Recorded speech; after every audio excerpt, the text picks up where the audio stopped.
Ah, Hinahin niya ngayon, bukas yung isa naman. Oo. Kanan tayo dito, ma'am, no? Pwede po. Taas pala nito, ah.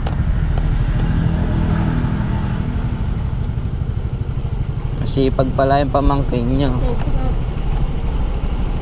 Sarap kumita kung ganun. Pinilya. Usually pag ipipinilya ako, pag pabilisan yung ano ko, siniservice ko na lang yun eh. Sa isang linggo, 2 beses. Hindi na siya nagtudya. Diretso lang po ako. Aba na. Paniwagin na sa Dito po sa Real.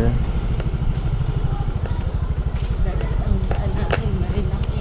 Oo, doon. Diretso lang po ako.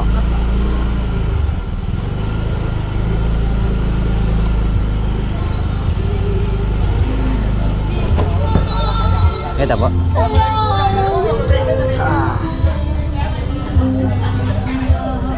Sige po. Okay.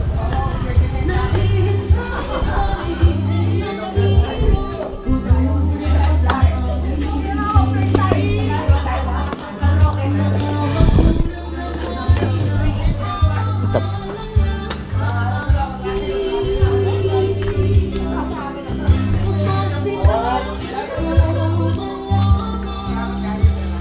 Kuya, sa pa. Thank you po.